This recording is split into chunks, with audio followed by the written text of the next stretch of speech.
Voy a hablar esta tarde de Thomas Hobbes, de los diversos filósofos que vamos a considerar en este curso de conferencias. Hobbes fue el que vivió más tiempo. Vivió de 1588 a 1679. Cuando nació en abril de 1588, dijo después: "Esta es una anécdota contada por John Aubrey de que su madre se puso de parto porque escuchó la noticia de que la Armada española iba a invadir Inglaterra y él pensó que sí.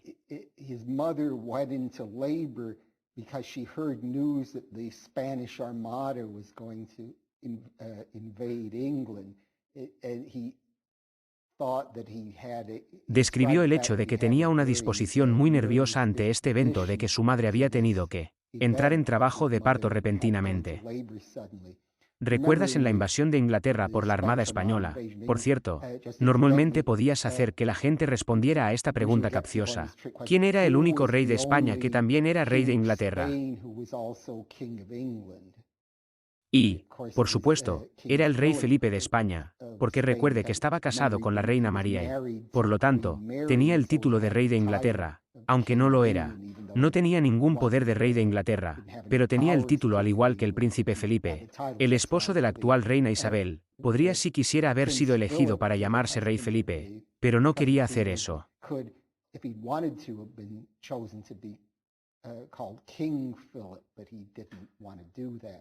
Así que la fama del rey podría ser el rey Felipe, pero eso realmente no tiene nada que ver con Hobbes, pero pensé que lo mencionaría. ¿Por qué no? Sí, ¿por qué no? Así que Hobbes fue entrenado, se entrenó y se fue a Oxford.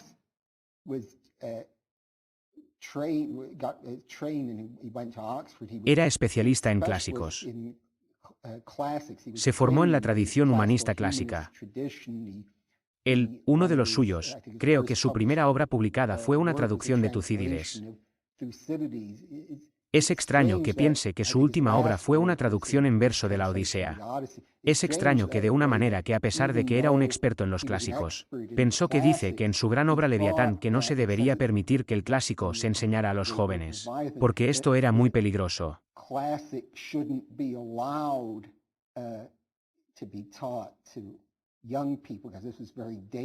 Alentaría a la gente a tener falsas ideas de libertad. No quería eso, como explicaré más adelante, pero aunque pensaba que los clásicos tenían ideas peligrosas, él mismo era un experto en latín y griego.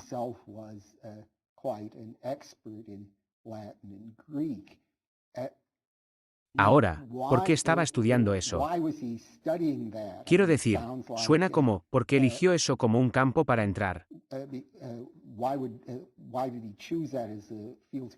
Bueno, en ese momento, el estudio de las lenguas clásicas no era solo decir algo adquirido solo por el simple hecho de aprender o porque era algo apropiado para un caballero. El propio Hobbes provenía de una familia bastante pobre. Su padre era clérigo en la ciudad de Malmesbury en Inglaterra, pero ciertamente no tenía una posición social muy alta. Pero la razón por la que estudió eso, que era alguien que es un experto en los clásicos, podría ser muy útil para servir a un noble o alguien en el gobierno porque serían muy buenos para componer materiales tanto en latín como en otros idiomas.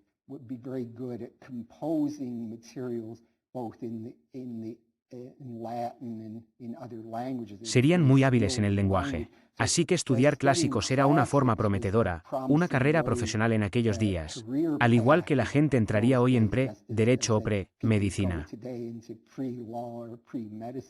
En la época en que Hobbes fue a la universidad, estudiar clásicos era una buena elección de carrera y después de obtener su título en Oxford, pasó el resto de su vida sirviendo a familias nobles como tutor de sus hijos o como asesor en política y vivió con las familias nobles.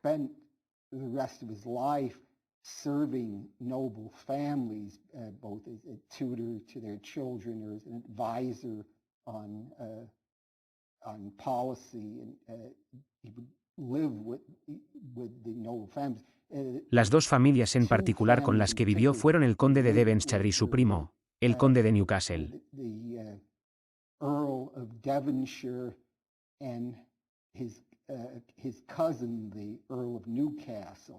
Ambos recuerdan a la familia Cavendish. Esa fue una de las familias inglesas más influyentes en Oves durante casi toda su vida adulta. Se quedó con ellos y les sirvió.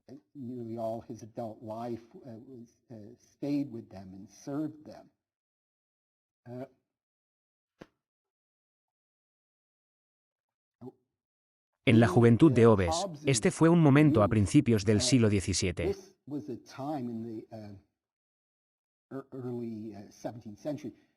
Este fue un momento en Europa de bastante escepticismo sobre la política y la religión.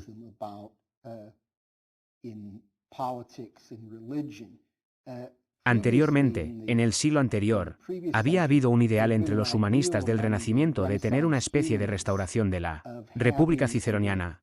Los valores republicanos favorecidos por Cicerón a escala europea y los humanistas del Renacimiento tendían a ser muy idealistas.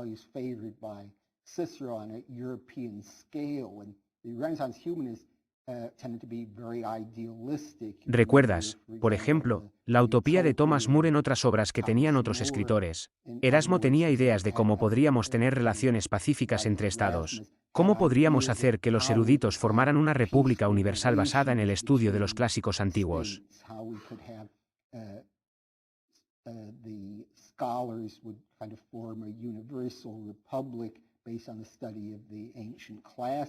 Pero cuando Oves era joven, la gente adoptó una visión mucho más cínica de la política, en la que la política se veía puramente como una lucha de poder.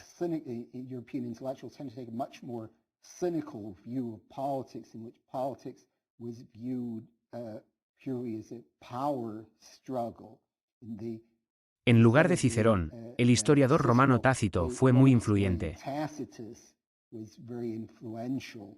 Tácito tenía una visión muy cínica de los diversos emperadores romanos sobre los que escribió.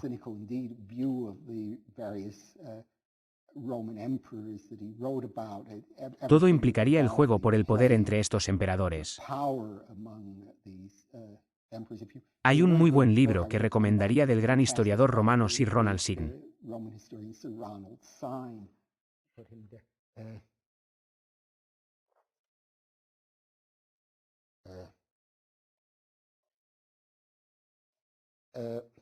Así que él mismo escribió en un estilo como buena idea.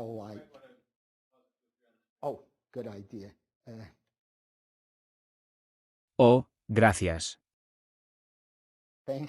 Excelente idea. Así que Simón mismo escribió más bien como Tácito y tenía puntos de vista similares. Así que es una buena manera de llamar la atención sobre lo que estaba diciendo. Ahora, como digo, los escritores en ese momento enfatizaron el poder. Influyentes entre los intelectuales europeos, enfatizaron la política del poder, nunca escépticos acerca de que la gente pudiera alcanzar la verdad filosófica.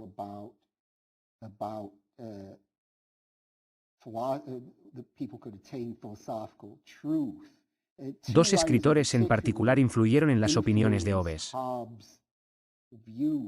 Oves realizó viajes a Europa. Dice que acompañó a uno de los hijos del conde de Devonshire a Europa y conoció a varios intelectuales europeos importantes.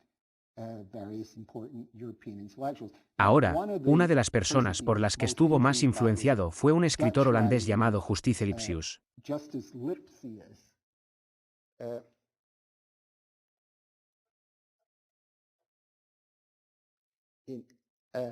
Lipsius dijo que, bueno, realmente no podemos saber nada sobre ética.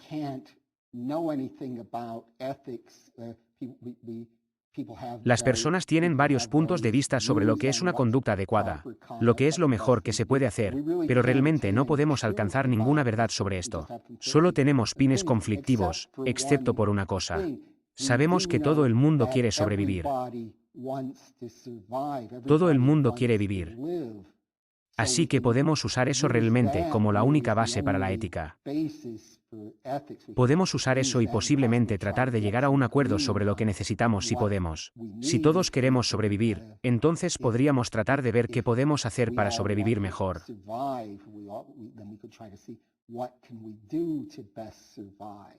Y como veremos, este se convierte quizás en el tema dominante en el trabajo de Oves en filosofía política. ¿Cómo podemos cada uno asegurar nuestra supervivencia?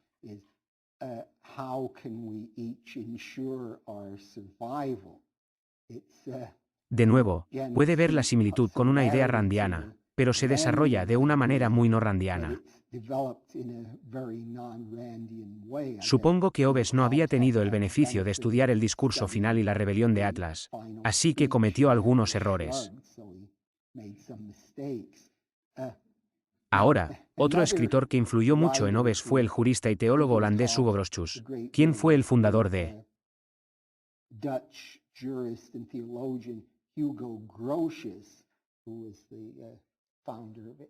uno de los fundadores del derecho internacional.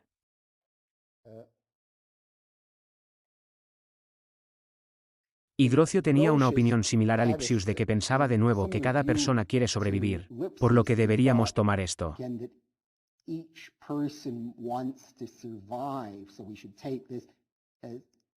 Cada persona realmente tiene derecho a hacer lo que necesita para sobrevivir. Pero Grocio tomó esto de una manera muy no libertaria.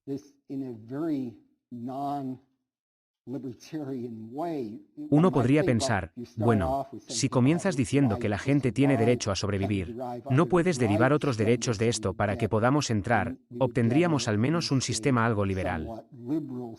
No tendríamos un sistema que diga donde el gobierno puede hacer lo que quiera con la gente porque, después de todo, estamos empezando a pensar que cada persona tiene derecho a hacer lo que necesita para sobrevivir.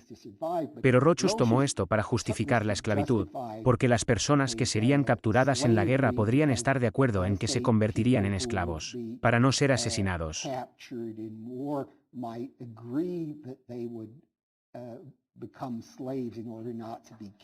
Así que esto estaba perfectamente bien porque la gente haría esto para sobrevivir. Así que realmente no había nada de malo en la esclavitud.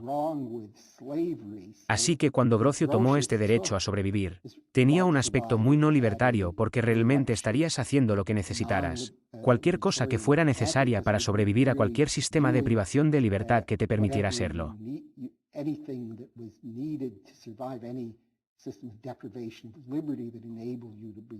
Que permitirá a la gente sobrevivir estaría bien. No había nada que pudieras decir en contra porque realmente no sabemos nada más sobre ética que vaya en contra de eso.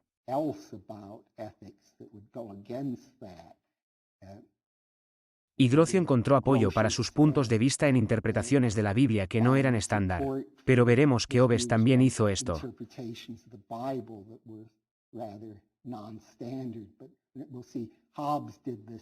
Hobbes tenía su interpretación de la Biblia que tendía a ser algo inusual.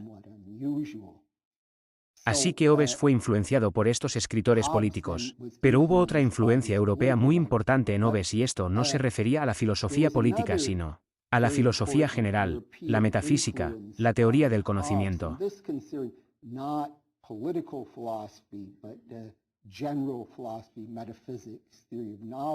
Y aquí, así como en la ética mencioné que había una tendencia hacia el escepticismo, en la filosofía hubo un rechazo de los puntos de vista aristotélicos previamente dominantes, puntos de vista que eran similares a los sostenidos por Aquino y más tarde sus escolásticos posteriores.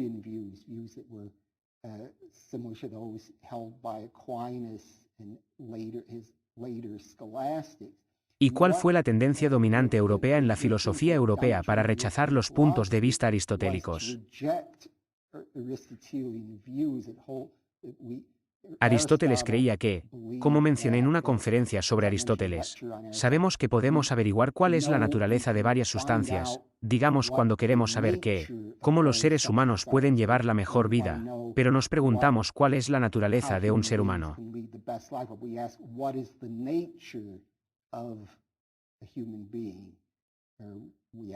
Vamos a explicar cómo varios objetos físicos dicen cuál es la naturaleza de estos objetos.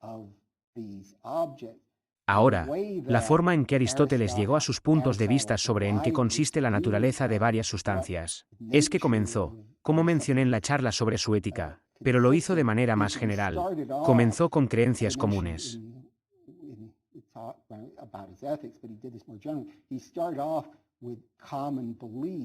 Digamos que estaba asumiendo, que generalmente nuestras creencias son verdaderas. Digamos que si digo míralo y veo que los objetos tienen un cierto color.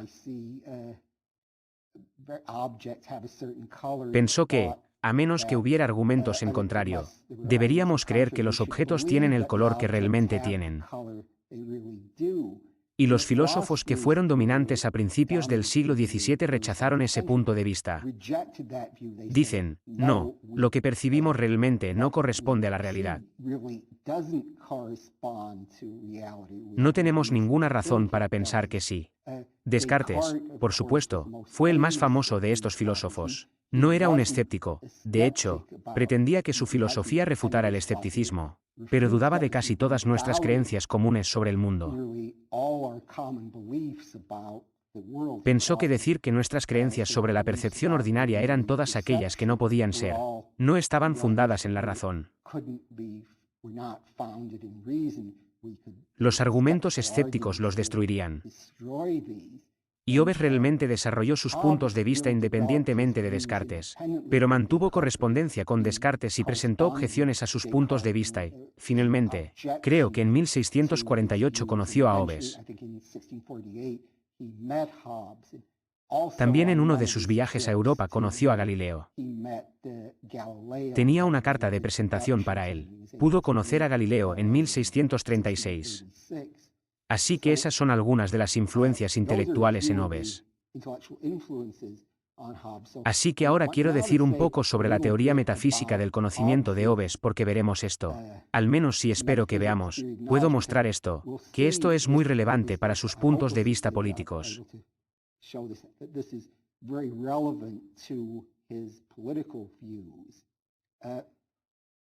Hobbes, como Descartes, era un escéptico de nuestras creencias ordinarias sobre el mundo.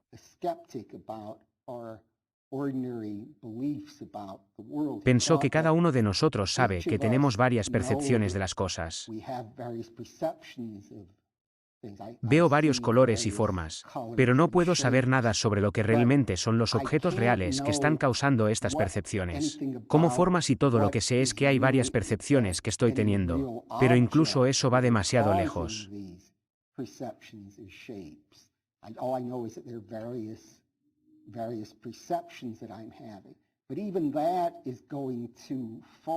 Como dije, percepciones que estoy teniendo. Según Hobbes, no tenemos ningún conocimiento real de un yo que no sean las percepciones.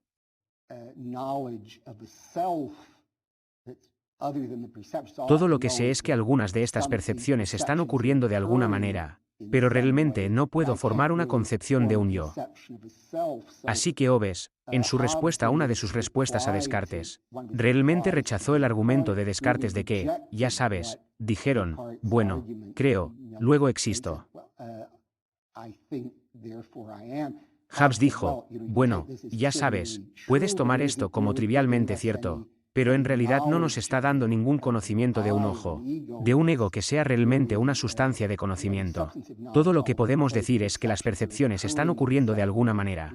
No podemos saber nada al respecto.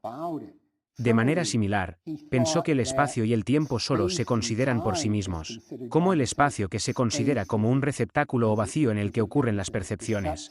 Es puramente imaginario.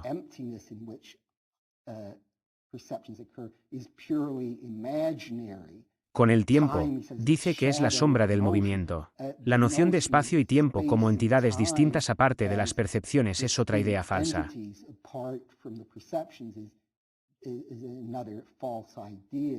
Esto es puramente imaginario.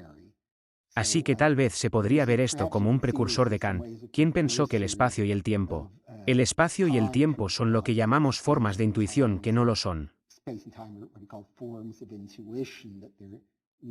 No podemos saber que están en las cosas en sí mismas son solo mentales. Son solo mentales.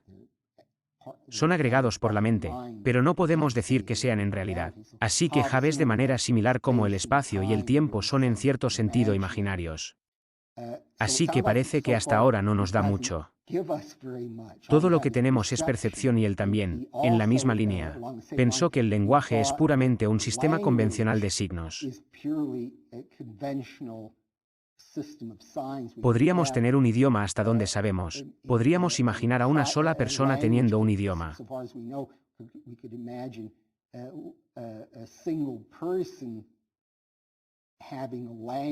Solo consistiría en un cierto conjunto de oraciones y tendríamos varias convenciones que explican cómo se relacionan las oraciones y podríamos tener deducciones que expliquen cómo una cosa se sigue de la otra. No sabríamos si algo realmente corresponde al sistema en realidad.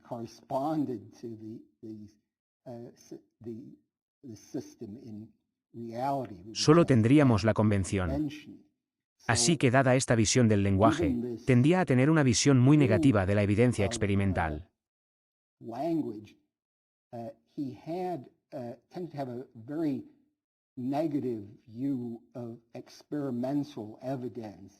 En el momento en que estaba escribiendo, había un gran desarrollo de la ciencia experimental en Inglaterra.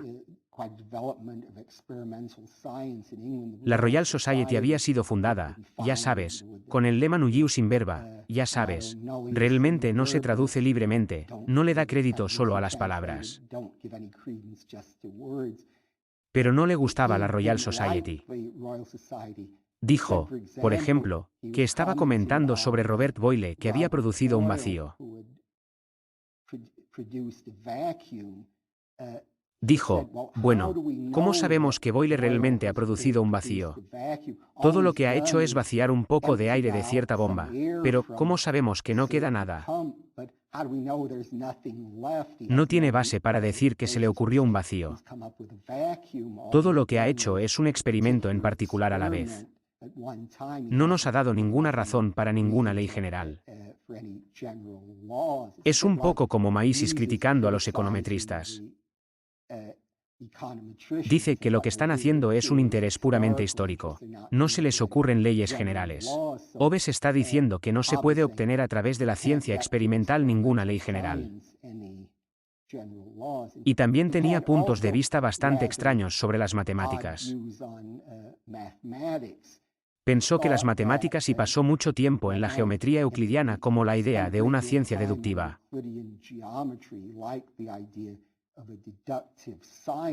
Pensó esto, pero pensó que uno podría dar a los términos de la geometría euclidiana una interpretación física. Digamos que podrías tomar ciertos fenómenos físicos como si mostraran una línea sin ningún ancho. Podrías tener una línea pura que no fuera solo una abstracción, tener una línea sin ancho. Así que pensó que sobre esta base podría cuadrar el círculo. Yo digo que podía construir demostrar que un círculo y un cuadrado tenían exactamente la misma área.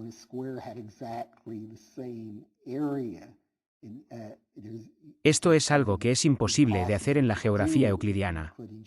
Sin embargo, afirmó que podía hacerlo y tuvo furiosas controversias con el hombre llamado John Wyatt, que era profesor de matemáticas, creo que en Cambridge, que era mucho mejor matemático que Hobbes, pero no tan buen filósofo. Professor of mathematics, I think at Cambridge, who was a much better mathematician than Hobbes, but not as good a philosopher. Cada uno tenía varias ventajas y desventajas en la lucha. Ahora, hasta ahora parece Hobbes. En opinión de Hobbes, no sabemos mucho. Tenemos varios tipos de conocimiento convencional, pero no sabemos mucho. Sin embargo, sí pensó que había algunos puntos de vista filosóficos que podíamos conocer, algunas proposiciones que podíamos conocer y una era que sabríamos que cuando tenemos percepciones, hay algo que lo causa y esta causa debe ser un cuerpo material de algún tipo y sabemos que solo los cuerpos materiales y solo el cuerpo material pueden causar algo y un cuerpo material solo puede ser movido por otro cuerpo material.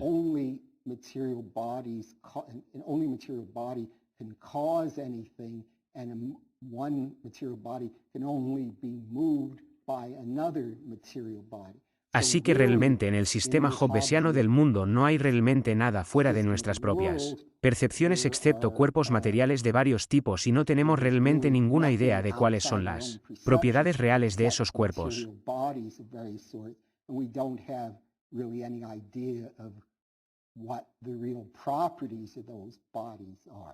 Ahora, ¿por qué es esto importante para la filosofía política, para la filosofía política de Hobbes? Bueno, podemos ver esto si miramos lo que Hobbes dice sobre política. Hobbes escribió: hay tres obras principales que tenía sobre política que realmente desarrollan la misma posición.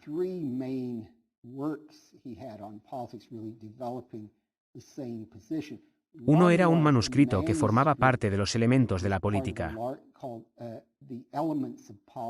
Era parte de una obra más grande llamada Elementos de Filosofía. Esto era algo en lo que estaba trabajando alrededor de 1640.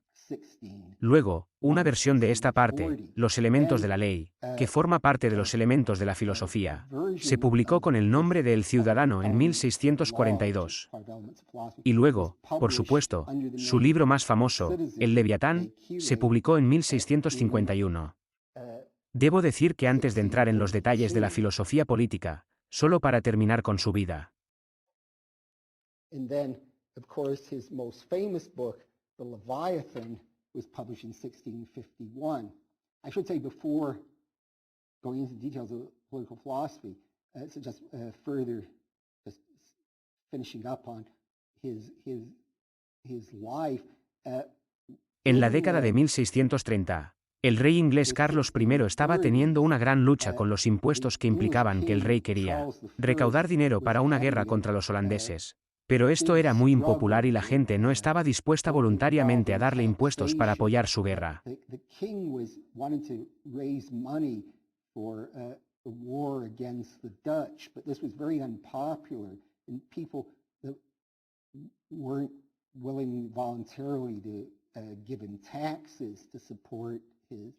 En ese momento, los impuestos eran era muy inusual. Se suponía que el rey debía vivir de sus propios dominios y los impuestos debían votarse por separado. El rey apelaría al Parlamento para obtener subvenciones de dinero por separado, pero el Parlamento no estaba dispuesto a darle dinero.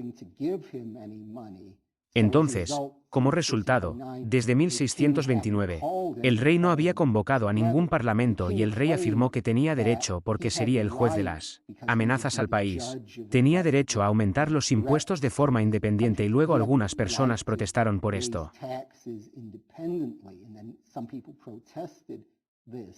Y en el hubo un caso famoso llamado el caso del dinero del barco en el que un hombre llamado Hampton se había negado a pagar los impuestos y fue arrestado, pero el tribunal sostuvo que tenía razón y ellos dijeron que el rey no tenía el derecho de aumentar los impuestos de esta manera. Como resultado, el rey se vio obligado a convocar un nuevo parlamento en 1639 y luego estalló una guerra. Los escoceses se rebelaron contra el rey por razones religiosas y derrotaron al ejército inglés y cuando estalló la Guerra Civil Inglesa, estalló una guerra civil entre el rey y sus oponentes y el resultado fue la ejecución del rey en enero de 1649. Hobbes ha sido, como mencioné, seguidor del duque de Devonshire, así que el duque de Devonshire, era partidario del rey. As I mentioned, he was a follower of the Duke of Devonshire, so Duke of Devonshire was a supporter of the king. Así que se exilió con el duque de Devonshire y Hobbes pasó los años 1640 hasta alrededor de 1651 en Francia.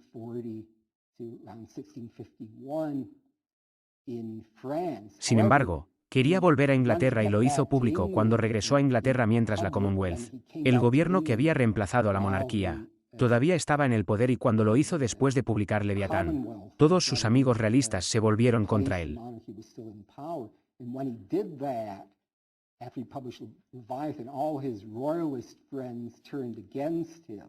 Así que cuando el rey Carlos II regresó, Hobbes estaba en serios problemas. A la gente no le gustaba, a la gente en el poder no le gustaba Leviatán, pero logró escapar de ser encarcelado o de tener que exiliarse de nuevo y luego vivió su vida en paz.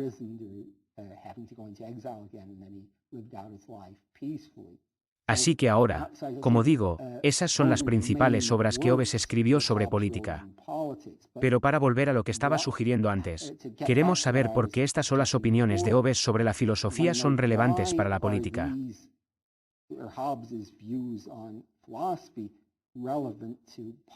Bueno, ¿Recuerdas que Hobbes pensó que, dado que no lo sabemos, no sabemos nada sobre el mundo real aparte de nuestra percepción? Así que no lo hacemos, no podemos captar las esencias de los objetos si los hay en el mundo exterior.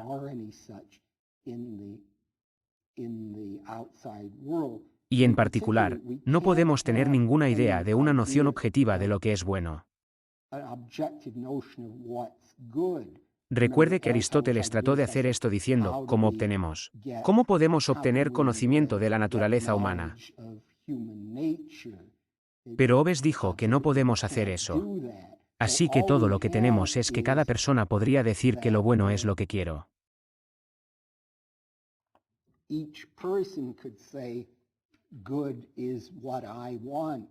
Tendríamos una noción completamente relativa de lo bueno y lo malo o simplemente lo que la persona quiera. No podemos decir nada objetivo sobre lo que es bueno o malo. Bueno solo significa alguien. Si digo que algo es bueno, significa que me atrae esa cosa. Si digo que es malo, me repele y Hobbes toma esto en un sentido muy parecido a las partículas físicas en movimiento.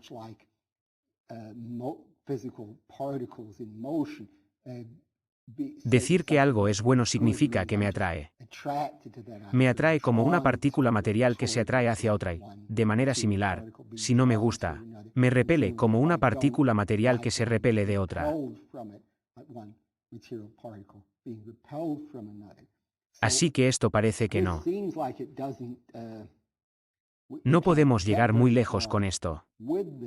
Bueno, entonces, nos quedamos con una persona que le gusta una cosa, una persona que le gusta otra cosa. Bueno, Hobbes salva el día apelando a esta idea que mencioné que tanto Lipsius como Grouches tienen que una cosa que sí sabemos es que cada persona apunta a su propia supervivencia.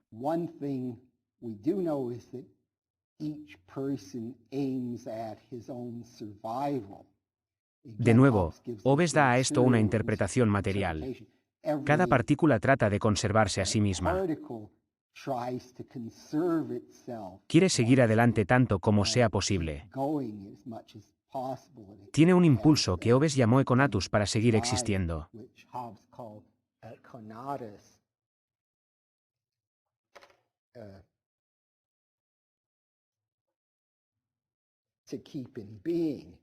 Así que Hobbes de esto dice que podemos obtener un derecho de la naturaleza.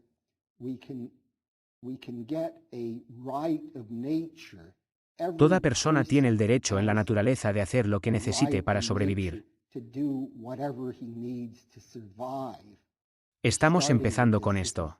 Este es su principio fundamental. Esto a veces se malinterpreta. Hobbes no está diciendo que en el estado de naturaleza, ese es un estado en el que ayudamos a un sistema en el que no tenemos ningún gobierno.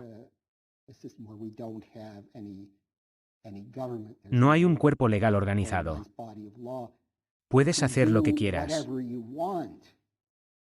No es que puedas hacer todo lo que quieras. Tiene derecho a tomar o hacer lo que quiera porque no hay leyes que lo detengan. No, es solo que puedes hacer lo que quieras que creas que es necesario para tu propia supervivencia. Hobbes dice que no sería el caso decir que ser cruel, con lo que quiere decir vengarse de alguien de una manera que no lo es, que no creemos que sea necesario para nuestra propia supervivencia, sería algo que está bien hacer.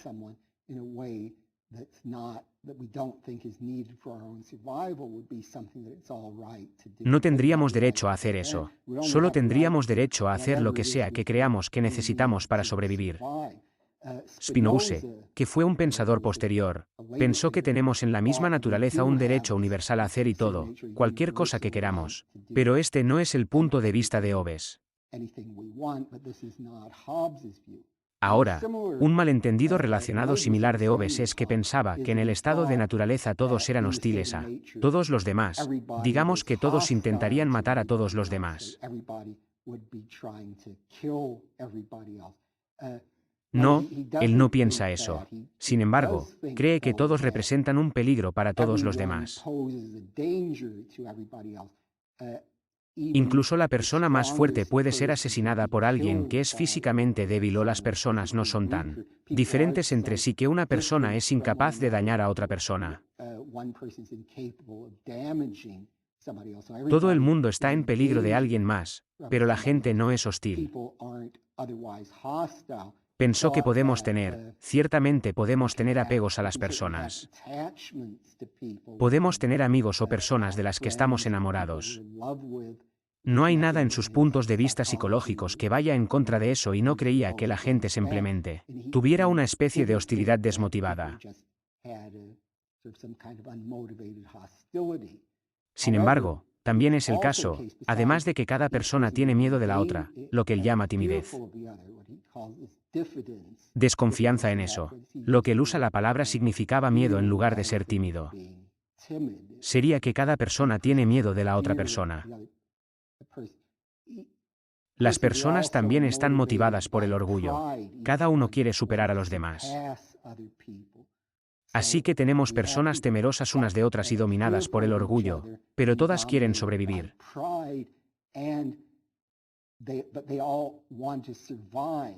Entonces, ¿cómo pueden sobrevivir? Dado que las personas están en este estado de temor mutuo y también de querer superarse mutuamente, pero todos tienen una necesidad primordial de sobrevivir.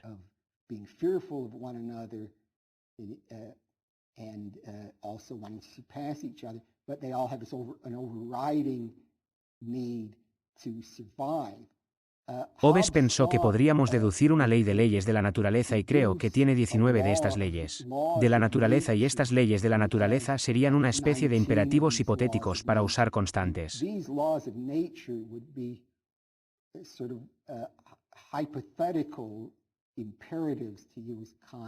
Sería decir algo, si quieres sobrevivir, deberías hacer esto, tal y tal. Y el más importante de estos fue que si alguien está dispuesto a hacer un acuerdo con usted para tener paz, para renunciar al uso de las armas en su contra, debe hacer tal pacto.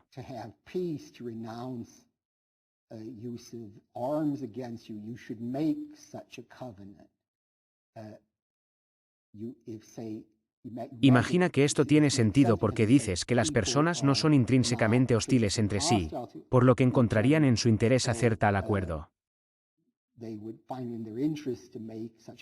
Imagina que son solo dos personas y cada una no sabe lo que va a hacer la otra. Entonces, si pudieran estar de acuerdo en que no se atacarían entre sí, entonces cada uno estaría mejor. Entonces, pero hay un problema con esto. Entonces dices, bueno, ¿por qué no hacen un acuerdo así y luego salimos de esta mala situación? Bueno, hay un par de problemas aquí. Una es que la gente tendría ideas diferentes. Este es un argumento que Hobbes enfatiza en los elementos de la ley y también en Cuba que dijo que la gente tendría ideas diferentes sobre cómo llegar a tal acuerdo y, por lo tanto, habría alguna necesidad de coordinar el acuerdo para que no puedan llegar a un acuerdo.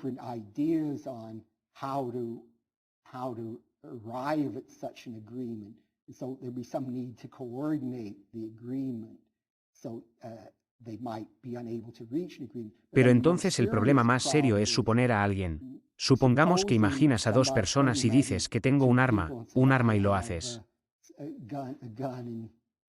Así que digo, bueno, lo haré, acordemos que ambos dejaremos nuestras armas para no pelear entre nosotros.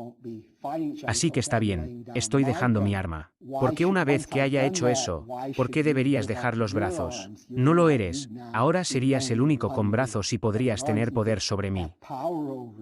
Así que parece que promoverías tu propia supervivencia no dándome una sala de emergencias o renunciando a tu brazo, sino simplemente manteniéndolos. Así que tenemos la ley general, la ley de la naturaleza, de que debemos buscar la paz si podemos hacer un pacto para buscar la paz. Pero por otro lado, parece que sería una idea tonta solo mantener un pacto si no creemos que el otro tiene buenas razones para pensar que la otra persona también lo hará porque eso nos debilitaría. Estaríamos renunciando a nuestra protección. Así que parece que Hobbes está diciendo que hay un derecho a sobrevivir y hay formas de conseguirlo. Hay pasos que debemos tomar dados por la ley de la naturaleza que debemos hacer para vivir en la corte para asegurar lo que queremos. Pero realmente no podemos tomar estos pasos porque no tenemos forma de garantizar que se cumpla el pacto. live in the court to secure what we want, but we can't really take these steps because we have no way of ensuring that the covenant will be kept. As Como dice Paul Hobbes, famously los said, pactos sin la "Covenants espada no son without más que the palabras. sword are but words." So Entonces, the big el gran problem for problema Hobbes para is Hobbes es how, cómo, if at si all, es que can puede, he get salir de out of eso. that. I Debo should say decir que some algunas people personas han argue argumentado de esta this manera. way, Taylor, David ¿a quién Taylor, recuerdas que le mencioné muy brevemente en la conferencia mentioned sobre very Platón? briefly in the lecture on Plato. He was Fue un gran a big, estudioso de Plato Platón. scholar. También He also escribió wrote sobre on, muchos otros temas de written on filosofía y other tenía una opinión de Hobbes de subjects que of cuando thought, Hobbes and habla he de had a la ley de la view of naturaleza, Hobbes quería decir that que las when leyes, Hobbes son leyes de la talks about naturaleza the porque no son law of solo nature, consejos para las he personas meant sobre cómo that salir del estado de these naturaleza donde las laws personas of están nature constantemente o se because amenazan entre sí. they're not just advice to people on how to get out of the state of nature where people are constantly continue threat to each other. These are Estas son laws of leyes de la nature naturaleza porque Dios nos God las ha has promulgado. promulgated these laws to us. Dios God nos has ha dicho que told us debemos seguir we las ought to leyes. follow the laws. Pero But desde este punto de this vista, view of Howard Warrinder, Howard Warrender yo también lo derribaré. also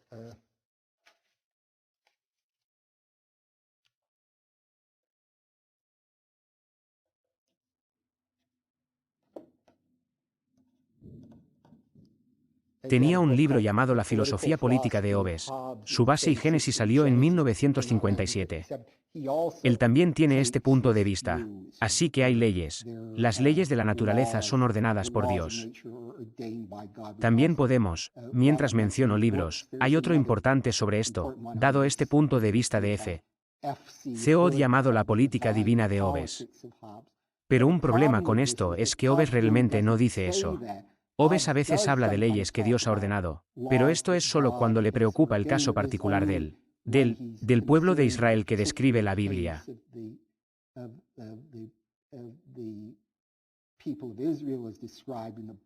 Sostiene que eso está hablando de eventos históricos reales. Así que Dios les ha dicho ciertas cosas porque leemos en la Biblia que Él lo ha hecho, pero eso es solo un asunto que afecta a esa gente en particular. Así que no tenemos en general en Hobbes una noción de Dios que nos diga qué hacer.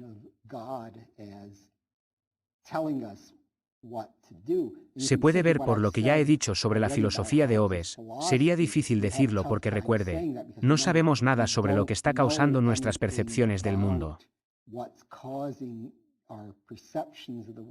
Sabemos que hay algún cuerpo material causándolos, pero no sabemos nada sobre esto, así que no podríamos. Realmente no podríamos mostrar por la razón que Dios tiene. Hay un Dios que es capaz de darnos órdenes para decirnos qué hacer.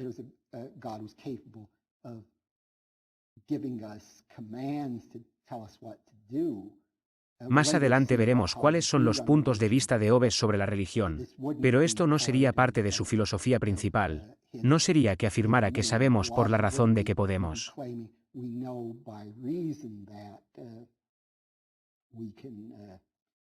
Pero sabemos por la razón que Dios nos ha mandado guardar estas leyes de la naturaleza. Así que he metido a Hobbes en un gran problema en el que se ha metido en grandes problemas hasta ahora. Ahora, ¿cómo sale de eso? Bueno, dice que imagina y lo describe en detalle en el Leviatán. Dice que supongamos que todos en una determinada sociedad hacen un acuerdo hipotético con todos los demás o, más bien, todos los demás dejan de lado a una persona.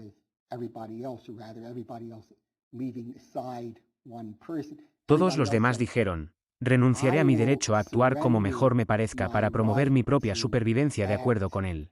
Derecho de la naturaleza si tú también lo haces y todos cedemos nuestros derechos a esta persona que está fuera del acuerdo llamada el soberano.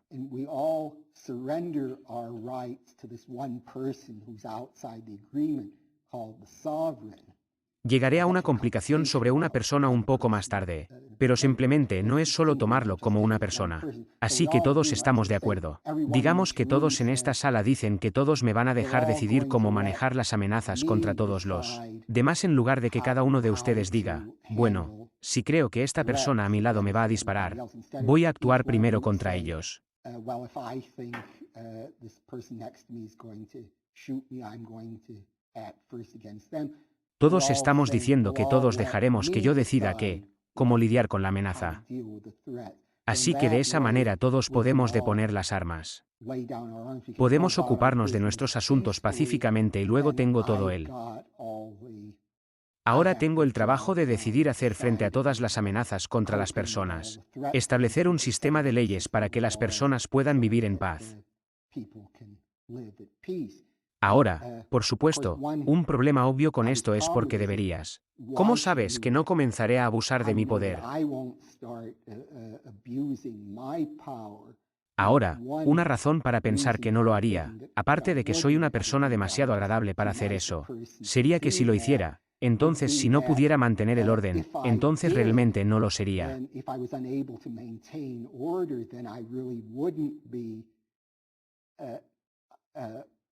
Realmente no sería que la gente no tuviera ninguna razón para seguir cumpliendo su promesa.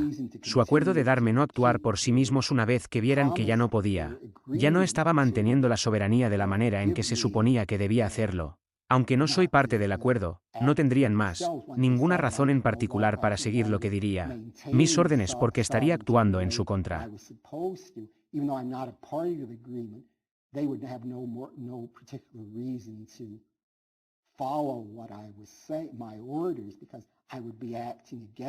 No los estaría protegiendo. Y Hobbes piensa que a pesar de que cada persona en este pacto ha renunciado a todos sus derechos, el derecho a decidir actuar en la ley de la naturaleza, de acuerdo con la ley de la naturaleza, de acuerdo con el derecho de la naturaleza al soberano, todavía una cosa no se puede renunciar es que si hay una amenaza directa a la propia vida, uno siempre puede actuar para lidiar con eso.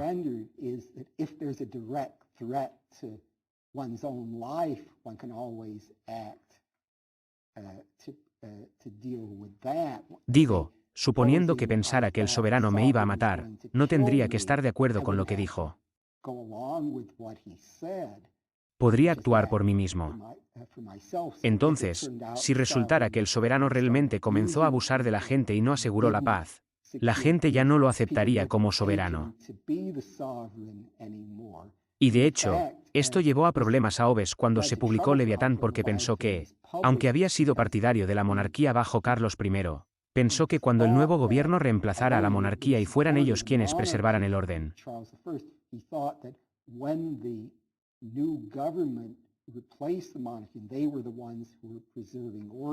ellos eran los soberanos. Así que realmente había pensado, ya que el viejo soberano ya no existía, que su legítimo sucesor, Carlos II, no estaba en el poder, por lo que la gente no tenía una obligación real con él porque él no era quien realmente ejercía la soberanía.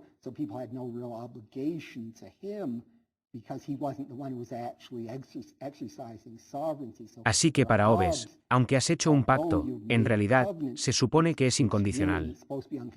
Realmente no es estrictamente incondicional porque la persona que es soberana realmente tiene que hacer realmente tiene que hacer lo que se supone que debe hacer. Él tiene que mantener el orden si tú lo has hecho. Para que tengas razones para obedecerle. Ahora hay un par de problemas para este aspecto de Hobbes Hobbes dice que cada persona siempre debe tener como objetivo preservarse a sí mismo.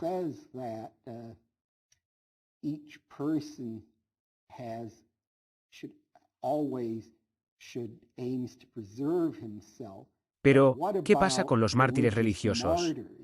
Son personas que, desde el punto de vista cristiano, fueron veneradas porque no renunciaron a su fe cuando fueron amenazadas de muerte.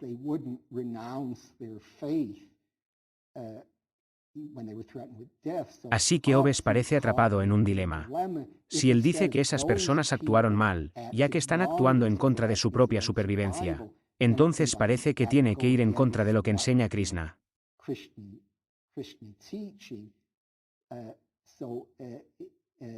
Entonces, ¿cómo va a manejar esto?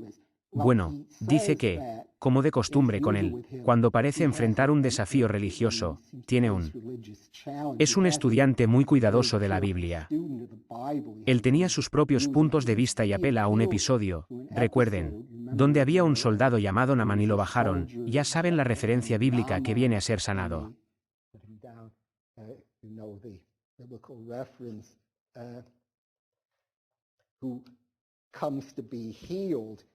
Se curó de algún tipo de lepra bañándose en el río Jordán y luego quiere convertirse al dios hebreo, pero aún continúa inclinándose en el templo de Rimón, que era el dios de su tribu.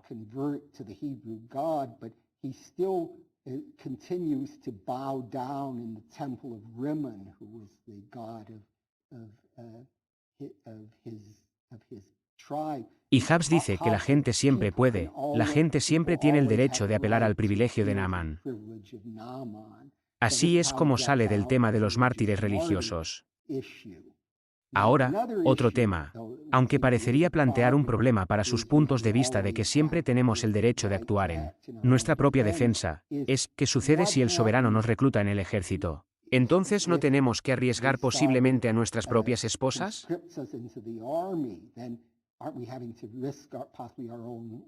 Quiero decir, supongamos que hoy el gobierno de los Estados Unidos dice que lo están llamando, que tiene que ir a Irak. Así que no quieres ir porque crees que tu vida va a estar en juego. No tienes ganas de arriesgar tu vida para hacer de Irak un lugar seguro para la democracia. Así que no voy a ir. Tienes derecho, puedes hacer eso según Hobbes. Sí, de nuevo, parece que sería un pequeño problema si dijera, sí, tienes derecho a negarte a ir. Entonces realmente no puede mantener su posición de que el soberano es todopoderoso.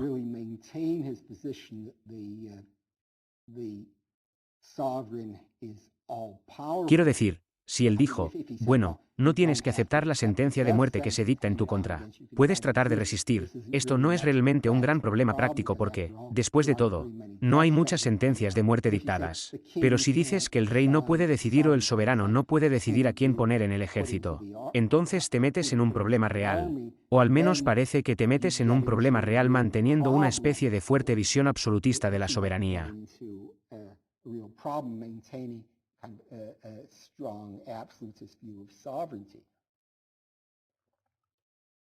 Ahora, la forma en que Hobbes se mueve es que dijo bien lo que tienes que hacer lo que dice el soberano si dice que entras en el ejército, pero esto realmente no cambia tu condición porque en el estado de naturaleza, tendrías que evaluar los riesgos de posibles riesgos, digamos si alguien dice en el caso de Irak, tendrías que decir si no hubiera gobierno, tendrías que decir, creo que el gobierno iraquí está amenazando mi existencia.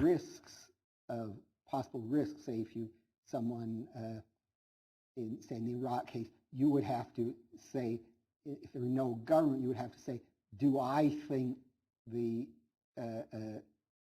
Iraqi government is threatening my existence? Si lo hiciera, podría querer actuar en su contra. Si no, no lo haría.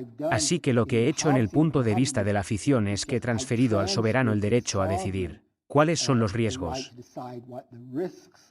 Así que realmente no estoy en su opinión empeorando mi propia posición. Acabo de hacer del soberano el agente para decidir esas preguntas. Entonces, en su opinión, suena un poco tenue, suena como algo muy difícil de estar de acuerdo con él en esto. Pero dice que esto realmente no está arriesgando que esté cambiando su propia posición. Solo estás redistribuyendo quién decide cuáles son los riesgos para tu propia vida.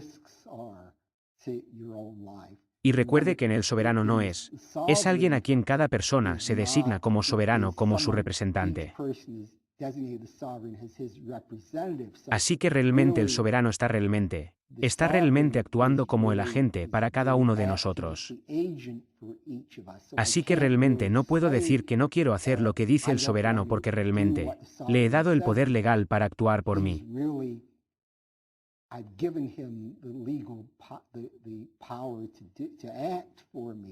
Así que lo que está haciendo es legalmente lo que estoy haciendo.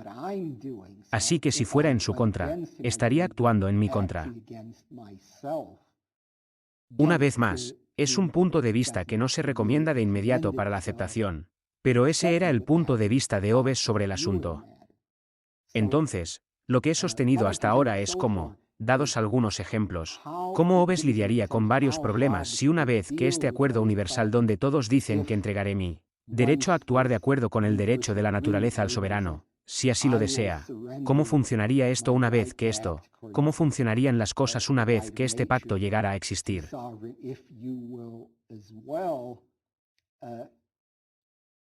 How this would operate once how things would operate once this covenant came into being.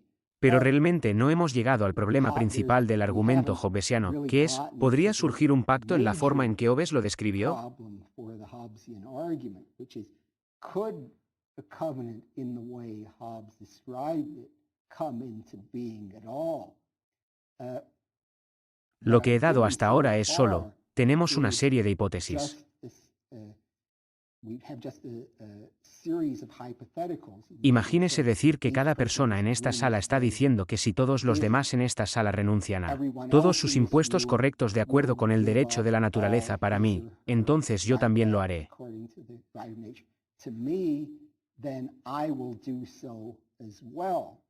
Ahora, ¿esto nos da un acuerdo? No lo parece porque todo lo que tenemos es una serie de hipótesis. Si hago esto, entonces si todos los demás hacen esto, entonces yo también lo haré. Cada persona dice eso, pero no tenemos ningún acuerdo. ¿Podrías imaginar un caso como este? Supongamos que un niño pequeño le dice a su padre, ¿puedo ir al cine esta noche? Y el padre dice, sí, puedes si tu madre dice que puedes. Y luego va con su madre que va al cine y ella le dice, sí, puedes si tu padre dice que puedes. ¿Entonces tiene permiso para ir al cine? No parece que lo haga porque todo lo que tiene son dos hipotéticas. Uno dice que puedes ir si el otro dice que puedes ir. El segundo dice que puedes ir si el primero dice que puedes ir. Así que no tienes ningún acuerdo. Así que tendrías, de manera similar en el sistema hobbesiano, tendrías solo una serie de hipotéticas. Entonces, lo que necesitas es que alguien dé el paso inicial, alguien que diga que renuncio a mi derecho a decidir de acuerdo con la ley de la naturaleza. Entonces eso pondría en práctica todas las otras hipótesis. Pero tendrías el problema de por qué alguien debería dar este primer paso. Bring into effect all the other hypotheticals, but you'd have the problem of why should anyone take this first step? Ahora, antes de tratar de responder a eso, hay otro problema que creo que Hobbes es capaz de resolver que podría haberle ocurrido a usted como un problema es que, supongamos que algunas personas aceptan ceder sus derechos al soberano, pero algunas, pero no todas.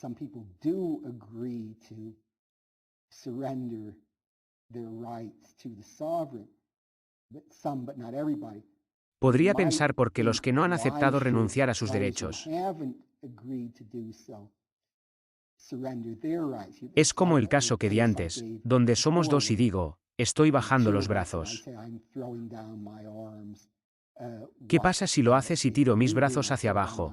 ¿Por qué deberías tirar tus brazos hacia abajo?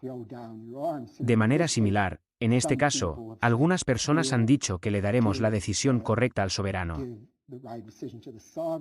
¿Por qué, entonces, por qué debería hacerlo si los otros lo hacen? No estaría en una mejor posición para no rendirme. Todas las demás personas lo habrían hecho, pero yo no. ¿Por qué debería hacerlo? Bueno, creo que Hobbes podría responder. Realmente no estarías en una mejor posición si no hicieras el acuerdo. Puede que no lo seas porque las otras personas simplemente lo serían al rendirse al soberano. Estarían diciendo que ya no representan un peligro para ti.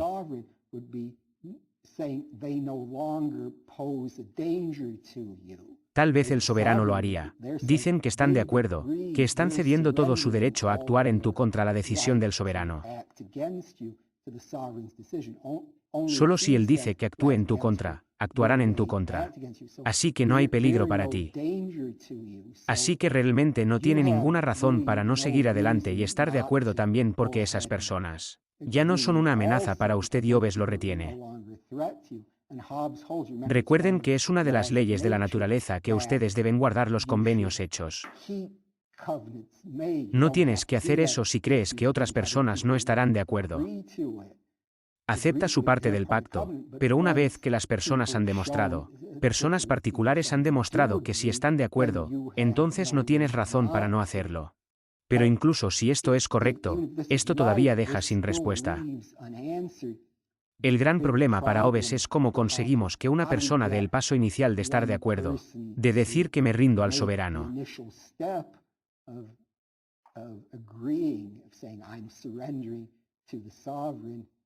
Entonces, al poner en práctica todos estos otros acuerdos, estas otras hipótesis, que inicia el proceso. Aquí, la respuesta de Hobbes es muy similar a su respuesta al otro problema que mencioné.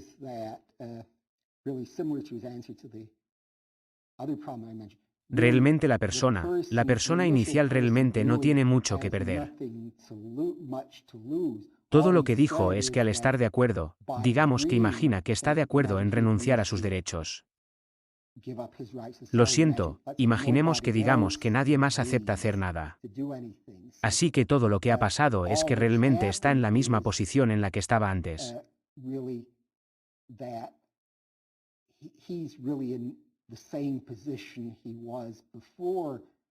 Realmente no ha entregado nada porque si nadie más está de acuerdo, entonces su rendición no entra en vigencia. Dijo, bueno, por la presente entrego todo al soberano, entonces realmente, se podría decir que realmente no ha perdido nada, entonces está en el estado en que estaba antes. Pero si todos los demás lo aceptan, entonces posiblemente esté en una situación mejor.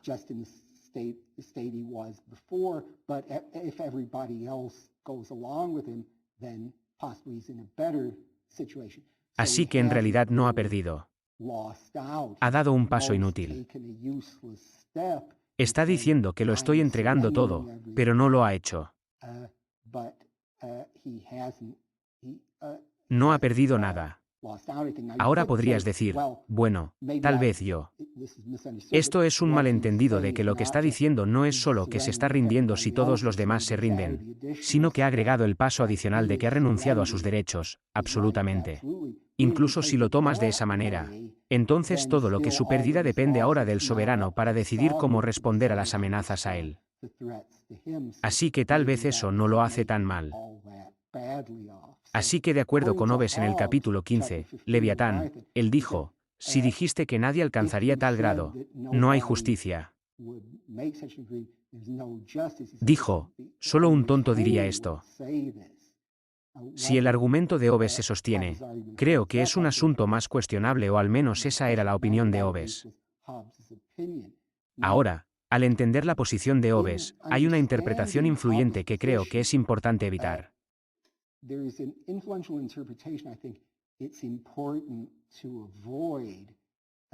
Este fue uno de los pioneros de un muy buen filósofo llamado David Gaultier.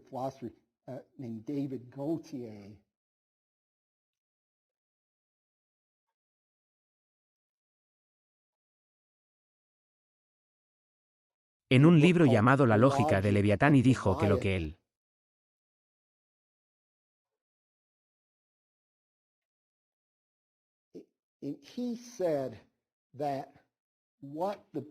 aplicó la teoría de juegos moderna para tratar de reconstruir el argumento de Cobo.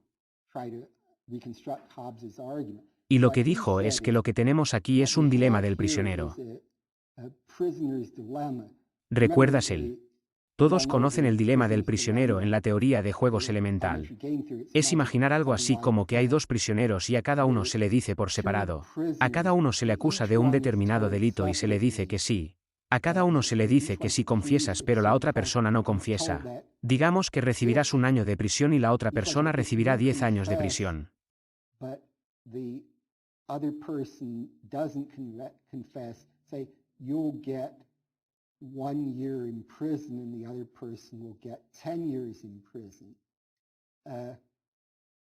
Si ambos confiesan, recibirán 3 años de prisión.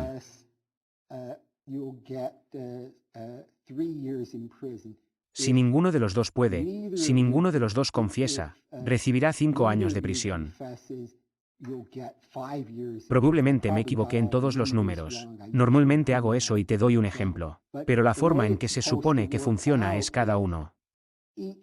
Sería mejor para ambos si ninguno de los dos confiesa, pero será una ventaja para cada uno confesar en lugar de confesar porque siempre estará mejor, independientemente de lo que haga la otra persona si confiesa. Si confiesa por la forma en que se resuelven los pagos estructurados particulares.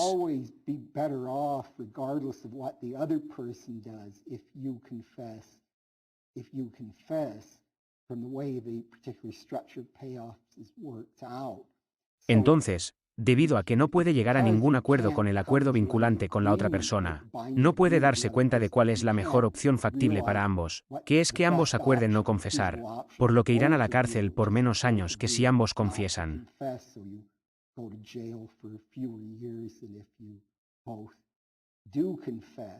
Entonces, lo que dijo Gautier es que las personas en el estado natural de Havdin están en un dilema del prisionero. Sería una ventaja para todos ellos si hicieran su acuerdo universal de entregar todos sus derechos o lado al soberano. Pero es una ventaja para cada uno que todos los demás hagan el acuerdo y que él no lo haga.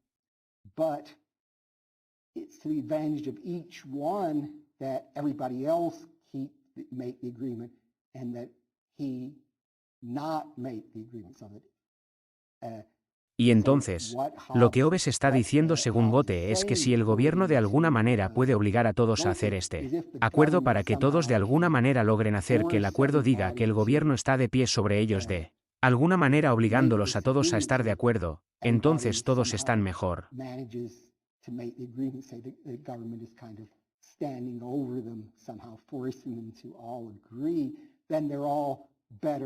De alguna manera han salido de este dilema del prisionero. Pero se puede ver por la forma en que presenté el argumento de Hobbes. No es un verdadero dilema del prisionero porque su punto es que si todos los demás o la mayoría de las personas cumplen con Make the Covenant y tú no estás particularmente mejor si no estás de acuerdo. Puede que no estés peor, pero tampoco estás mejor. Así que no tenemos un dilema del prisionero estándar de acuerdo con. Así que el análisis de Gautier realmente no es del todo preciso como una forma de entender a Hobbes. Es un libro muy importante, pero en realidad no ha acertado con el argumento de Hobbes. El argumento de Hobbes es que realmente no tenemos mucho que perder si hacemos el acuerdo y tenemos mucho si hacemos el acuerdo y tenemos mucho que ganar, por lo que es de nuestro interés hacer el acuerdo.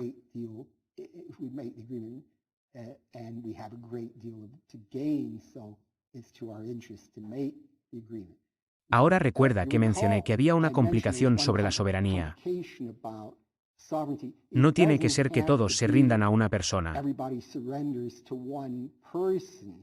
Me di por vencido porque es una forma más sencilla de ver el argumento y el propio Hobbes tendía a favorecer la monarquía. Fue gobernado por una persona como la mejor forma de gobierno. Pero podría haber casos en los que las personas hayan entregado la soberanía a un grupo o todos hayan decidido ejercer la soberanía de una manera democrática. Eso seguiría siendo un soberano según Hobbes. Es que todos acordaron entregar sus derechos y los signos a lo largo del derecho de la naturaleza a través de este único cuerpo, ya sea un individuo o un grupo.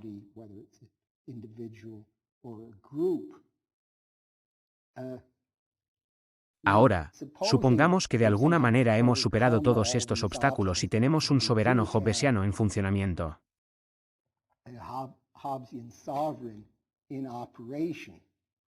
¿Puede el soberano hacer lo que quiera? ¿Puede aprobar las leyes que quiera? Bueno, en cierto sentido, realmente puede a menos que haga algo que demuestre que no puede mantener el orden porque entonces, como mencioné antes, la gente ya no lo reconocería como soberano. En realidad, la gente no tiene derecho a resistirse a lo que él dice, porque recuerdan que le entregaron sus derechos a actuar de acuerdo con la ley en su propio nombre.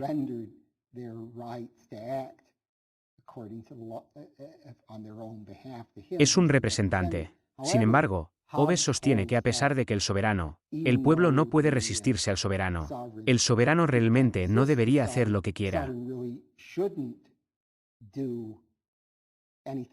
Hay límites particulares a lo que debe hacer.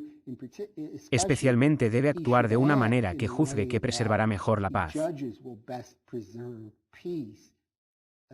No debería interferir, digamos, con la propiedad de las personas a menos que crea que hacerlo es necesario para la paz.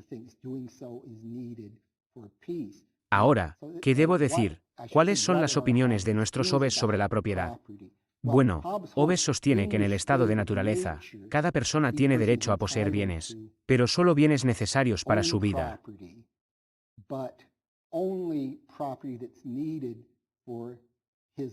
Está mal tomar propiedad de más propiedad evitando tanta propiedad que otras personas no pueden vivir.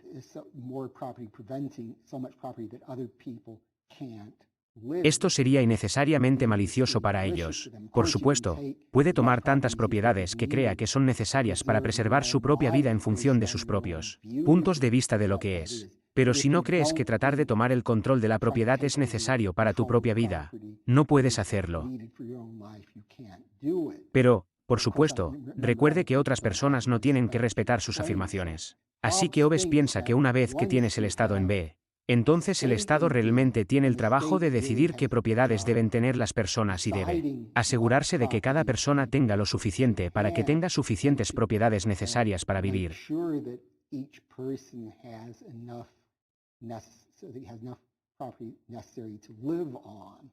Pero una vez que el gobierno establece cuáles son los títulos de propiedad, es incorrecto interferir con ellos.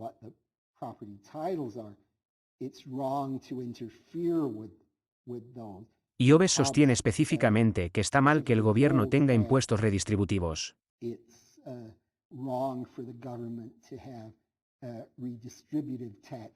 No debería tener un impuesto sobre la renta. Es mejor tener el impuesto sobre el consumo. No debería simplemente tomar dinero de algunos y dárselo a otros porque esa no sería su función real.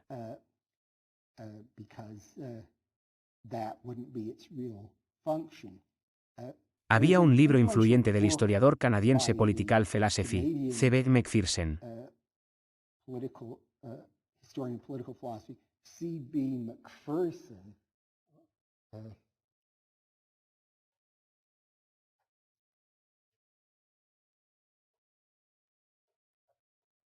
Eso salió en 1962 llamado la teoría política del individualismo posesivo y argumenta que lo que Hobbes estaba haciendo realmente cuando dice que el gobierno no debería tener impuestos redistributivos y otras cosas que dice en Leviatán.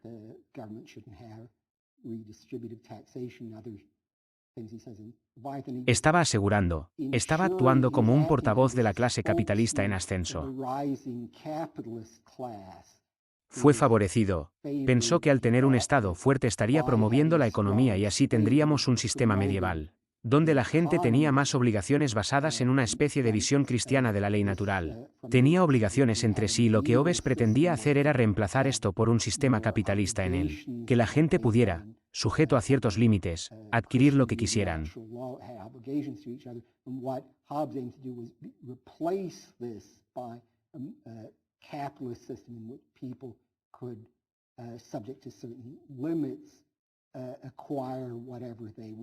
Así que hay una interpretación marxista en la que se toma a Hobbes como el ideólogo de la burguesía en ascenso, pero esta no es una interpretación muy convincente porque en primer lugar, como mencioné, Hobbes reconoce los límites a la propiedad.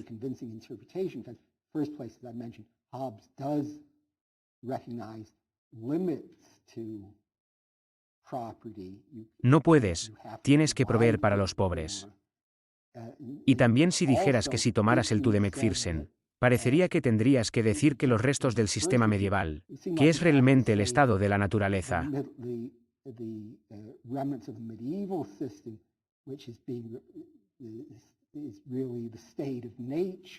el nuevo sistema es realmente. ¿Cómo se toma realmente el sistema medieval para ser el estado de la naturaleza? Pero eso no es en absoluto plausible. El estado de naturaleza que está imaginando es un sistema en el que las personas realmente no tienen ninguna obligación entre sí, pero en opinión de Macpherson, esta nueva forma de estado está reemplazando esta situación previamente existente que era la medieval.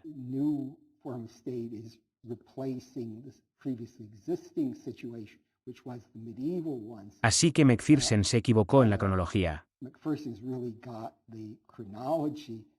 Hobbes imagina no cambiar del sistema medieval para cambiar de su estado de naturaleza donde las personas no tienen ninguna obligación fija entre sí. Creo que en el tiempo restante solo diré algunas cosas sobre los puntos de vista de Hobbes sobre la religión, que al igual que en la teoría política tenía una posición muy distintiva que era bastante diferente de casi cualquier otra persona.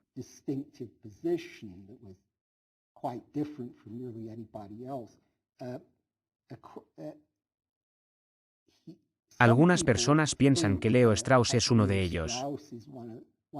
En este caso, Strauss no es tan inusual como Strauss y, a veces, lo siento, cuando están considerando otras cosas.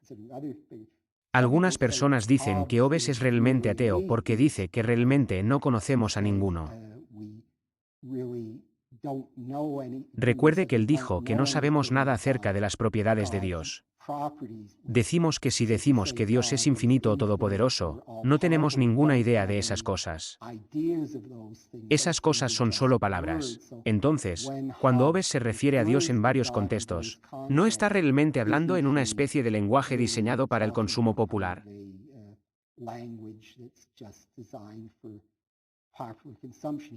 Si en esos días dijeras que no crees en Dios, podrías meterte en problemas muy grandes y podrías perder tu propia vida muy fácilmente. Hobbes no quería decir eso, pero en realidad era ateo. Pero creo que es más plausible pensar que Hobbes creía en una especie de Dios, pero era bastante peculiar. Pensó que había una primera causa. Era una especie de entidad material que estaba causando el mundo, pero realmente no podíamos decir mucho al respecto.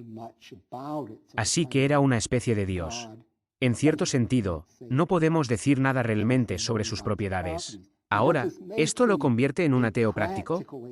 Quiero decir que hoy tenemos personas que dicen, bueno, puede haber algún tipo de primera causa incognoscible, pero no podemos saber nada al respecto. Herbert Spencer podría ser alguien que tuviera ese punto de vista, pero la persona no participa en ninguna práctica religiosa. Entonces, para todos los propósitos prácticos, se podría decir que Spencer es ateo a pesar de que cree que posiblemente haya algo incognoscible. ¿Es esto cierto también para Hobbes? Bueno, no es así. No creo que esto lo sea. Esto es correcto porque Hobbes en el Leviatán pasa mucho tiempo describiendo, dando una interpretación de la Biblia.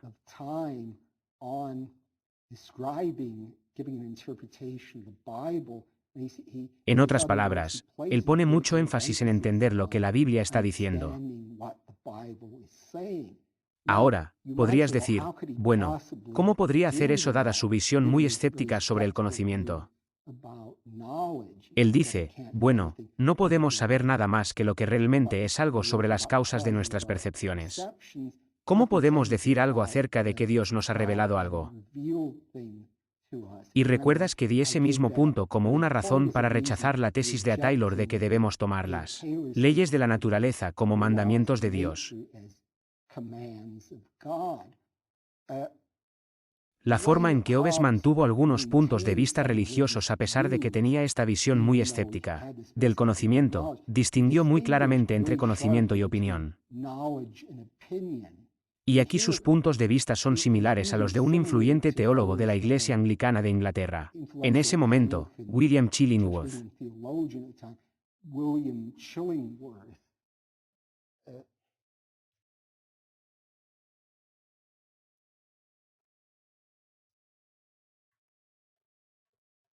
Que escribió un libro llamado Oh, lo siento. Escribió un libro llamado La religión de los protestantes. Ahora, lo que Chillingworth dijo es que a veces creemos muchas cosas que no sabemos, pero solo las creemos en el testimonio.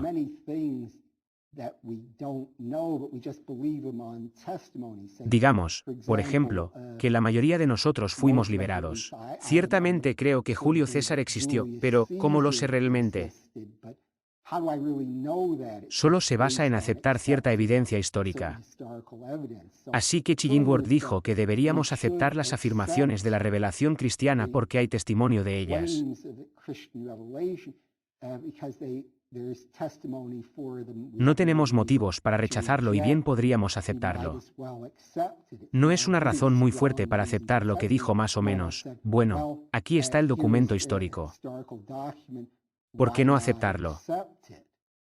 Hobbes en el libro de Caín dice que el soberano realmente tiene el poder, ya que está a cargo de todo, para decidir cuál debe ser la religión del Estado, pero que él, cómo interpretar las reglas, pero debe consultar a los teólogos cristianos, personas que se consideraban autoridades que estaban en la línea de sucesión apostólica al hacerlo, aunque este punto de vista no lo adopta en Leviatán.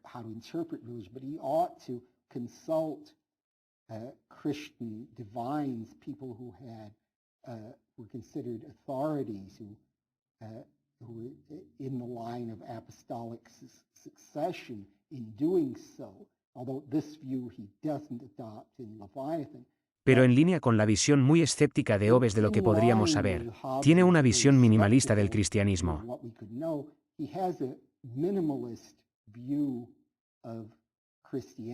Él dice que alguien que es cristiano que cree que Jesús es el Mesías, eso es todo lo que necesita creer para ser cristiano y el soberano tiene el derecho de regular. El soberano cristiano debería exigir que se crea en eso, pero tiene el derecho de regular las iglesias en todos los demás, en todo lo demás.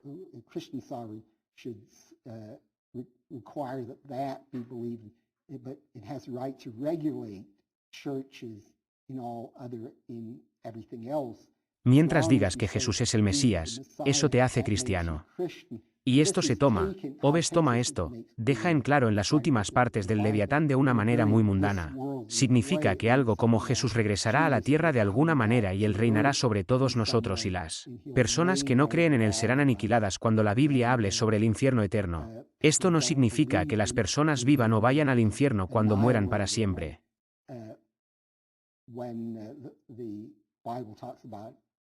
Everlasting hell, this doesn't mean that people live in or go to hell when they die forever. Solo significa que siempre hay gente nueva que va a ser aniquilada al ser quemada en el infierno.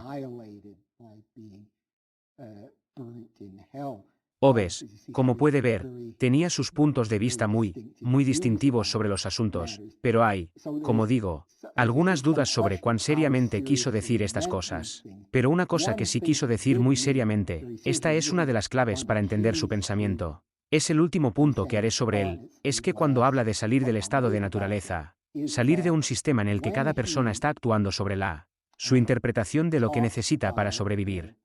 Getting out of the state of nature, getting out of the system where each person is acting on his interpretation of what he needs for survival. Una cosa que le preocupaba cuando tratamos de aplicar esto a la situación que lo enfrentaba era que temía que los intelectuales, especialmente aquellos que estaban dominados por ciertos puntos de vista religiosos, pusieran a las personas en conflicto entre sí.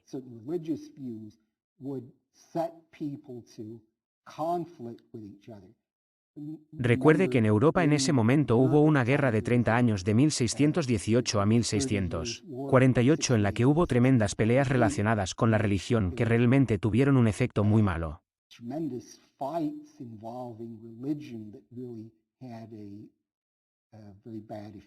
Alrededor de un tercio de la población de Alemania, por ejemplo, murió durante la Guerra de los 30 años. Así que Hobbes pensó que es extremadamente importante que el soberano controle la religión y evite que estos intelectuales religiosos, pongan a la gente en desacuerdo entre sí.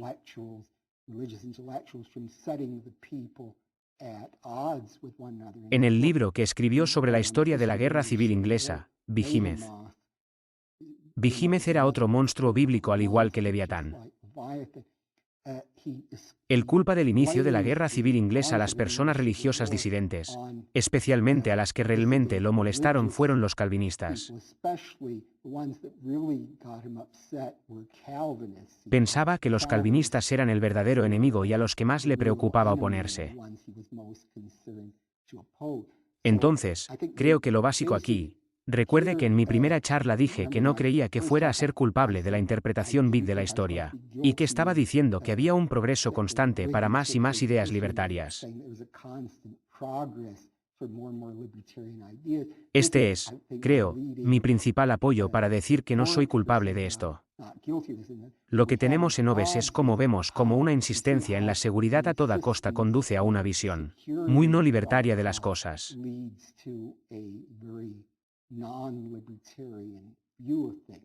Así que creo que tenemos un poco de tiempo para preguntas, objeciones. ¿Alguien? Rob. Calvin.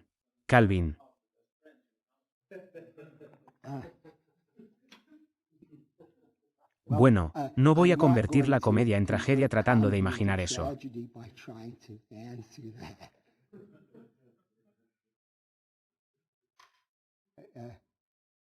Sí. ¿Cómo reconociste un estado de naturaleza si no existe tal cosa? Si solo. El estado de naturaleza es un objeto particular que veríamos como había un estado de naturaleza.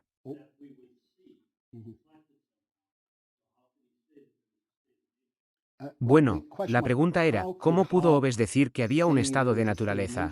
Este no es un objeto que podamos ver. Parece una construcción puramente imaginaria. Bueno, creo que Hobbes realmente tenía dos respuestas a esto. Una es que pensaba que las naciones estaban en un estado de naturaleza con respecto a las demás. Digamos que no hay soberano, digamos entre Inglaterra y Francia, por lo que realmente están en un estado de naturaleza con respecto al otro. Luego también pensó que, independientemente de si podíamos mostrar históricamente que existía tal cosa como un estado de naturaleza, podíamos imaginarnos a nosotros mismos en esto diciendo, bueno, imagina que no hay soberano. ¿Cómo sería para nosotros? Es algo así como veremos en una de las conferencias posteriores, un poco como Rawls en la posición original de John Rawls, es una especie de dispositivo hipotético.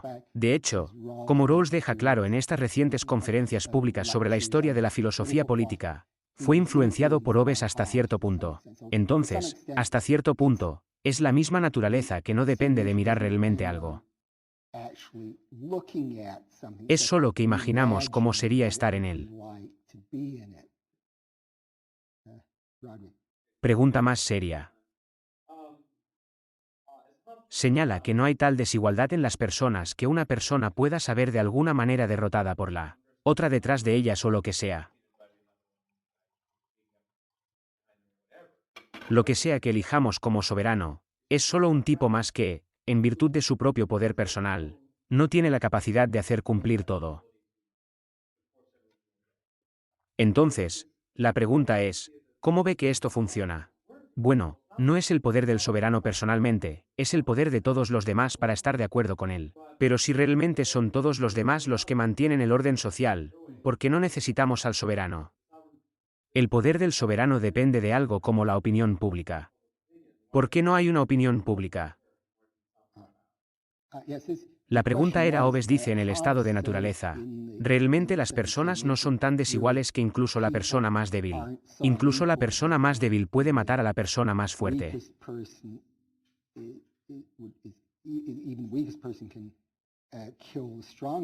Entonces, como no es esto realmente todavía en efecto un soberano establecido.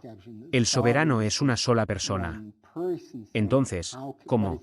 ¿Qué está haciendo realmente para hacer cumplir? ¿Cómo es realmente capaz de hacer cumplir el estado de paz? Si dices, bueno, la gente está cooperando con él, entonces no es el caso de que es la cooperación de la gente la que realmente está haciendo el trabajo y no la soberanía no está haciendo nada. Pero creo que este es un punto excelente. De hecho, creo que así es como un punto de vista libertario diría que así es como conseguimos el orden social, es que todos realmente acepten una cierta ley de la naturaleza, ciertos derechos que las personas tienen en la forma de hacer las cosas. Pero creo que lo que Hobbes respondería es que no es el soberano mismo quien lo está haciendo, sino que lo que se necesita es que el soberano coordine cómo todas estas personas que quieren estar de acuerdo deben hacer las cosas.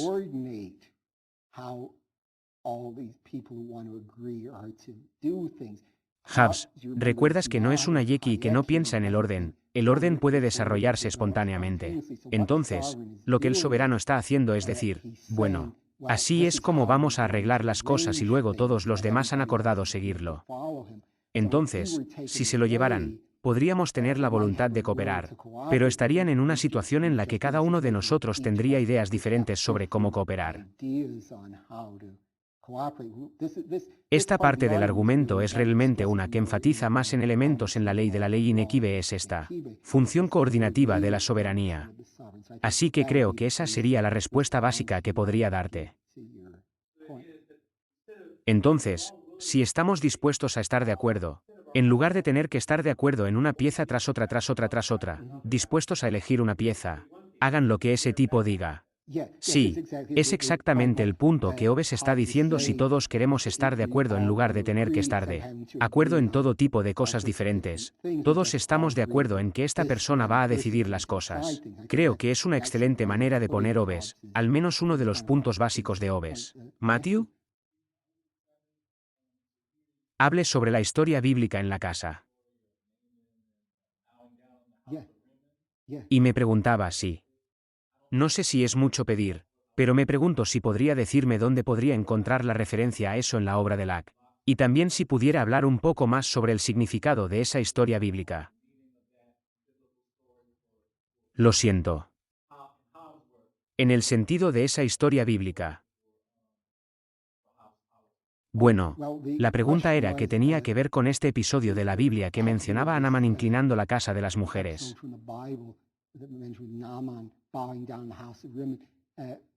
¿Cuál fue la referencia en la obra de Hobbes? ¿Qué buscaré por ti? No tengo muy buena memoria para esas cosas y no lo sé de inmediato. Solía ser capaz de recordar cosas, pero ya no demasiado. Pero en cuanto a... La otra pregunta era sobre Mor. Supongo que esto será lo último porque nos quedamos sin tiempo. El significado de esto es algo así como... Según entiendo cuál es el punto de vista de Naamán, que no es... Debo decir, que no parece estar respaldado por la Biblia.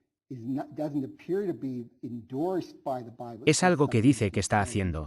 Es algo así como que está diciendo que puede separar sus creencias internas de lo que se le exige que haga públicamente. Se está inclinando en la casa de las mujeres porque eso es lo que se le dice a su rey que haga, pero al hacer eso, no indica que realmente esté creyendo eso. Así que creo que esto es muy importante. Es un tema que surge en la filosofía local de Kant, otros escritores, particularmente entre algunos de los filósofos alemanes, una especie de cosa peligrosa que tienes ciertos derechos, pero estos son solo derechos internos. Realmente no tienes que hacerlo, en la vida exterior tienes que conformarte con lo que dice el gobierno. Así que creo que el punto aquí es que Hobbes está diciendo que no tienes que ser un mártir porque todavía puedes creer. En el cristianismo internamente, simplemente no tienes que hacerlo.